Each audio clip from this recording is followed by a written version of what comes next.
So, as you know, during the COVID pandemic, um, there was a lot of concern that people were not taking medical emergencies as seriously as they used to.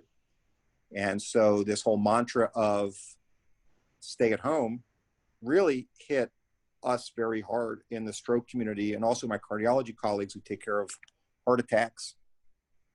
Our normal stroke census, the average population of our patients in the hospital and at a given point in time is anywhere between, let's say, 20, 25 patients. On a busy day, it could be 30 inpatients. In other words, who are either in the hospital with a stroke or arrived to the ER with the stroke on one day. We have a busy 1,008 bed hospital, Tampa General. And so one of the most surprising things that we saw at the very beginning of the pandemic in late February, early March, was a tremendous drop in our stroke census from 20 plus patients a day down to like 2, 3, 1 patient a day. It was bizarre. It was frightening. And so we're thinking to ourselves, where are all of our stroke patients? Are people all of a sudden not having strokes?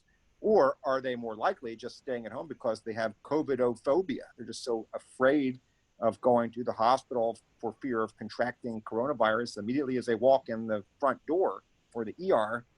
Is that's what's going on? I think that the hospital is probably one of the safest places to be. Everyone's wearing gloves and masks and face shields and goggles and gowns in many cases, and people are scrubbing the floors and polishing everything, and there's no guests permitted. It's a very, very safe place in many ways, and many hospitals are extremely clean.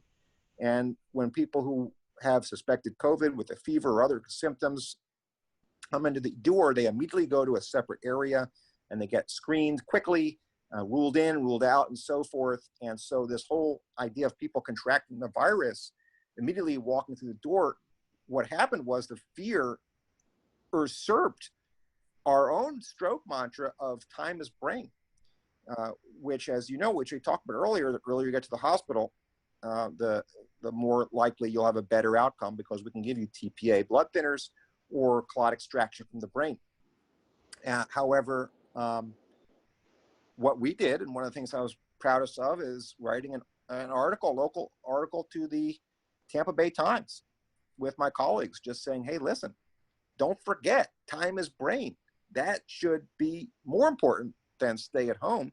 Just because we're in the middle of a pandemic and a health crisis doesn't mean we're giving up on taking care of our stroke patients or heart attack patients. The risk of COVID killing people is not low, but it's certainly less than the risk of dying from a heart attack or a stroke if you stay at home and don't get the right medications. So come to the hospital. I mean, it's a lot safer, I think, than going to a grocery store or a hardware store or, other restaurants where people aren't wearing masks and, are talking in close proximities. Now, people have gotten a lot better in the commercial world of wearing masks and things and taking measures and limiting number of guests to come in and clients. But I think the hospital's a relatively safe place. And our message to the community in the Tampa Bay Times newspaper editorial was, don't forget that stroke is a medical emergency. If you have any symptoms, remember the mnemonic FAST, F-A-S-T, face. We have facial droop. A is for arm weakness. S is for speech problems. T is time.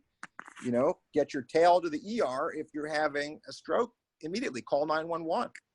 And we can take care of you. We're still here. We're open for business. And I think that's one of the major things that's resonated in our local community. It also got tagged online at many other places to remind people elsewhere to still go to the ER if they're having stroke symptoms, take their medications, stop smoking, of course, take their insulin for their diabetes, take their blood pressure meds, cholesterol meds and aspirin a day for certain people and so forth. And so that's one of the major public health things that I'm so proud of.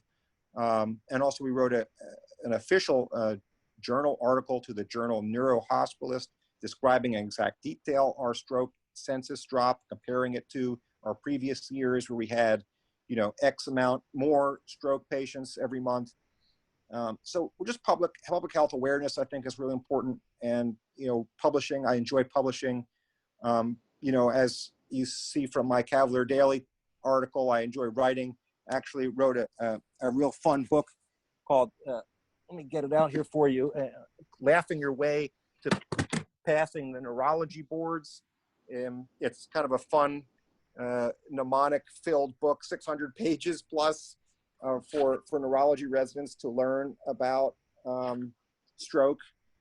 So I still do writing. I still do education. One of the things I'm also very proud of is taking care of our residents, our neurology residents. We have 2 stroke fellows every year. So, and medical students, of course, and sitting down with them and describing, the stroke pathophysiology and how to treat these people acutely, and then in the chronic phase too, and then, writing books and journal articles. I just enjoy all of that research type of thing as well.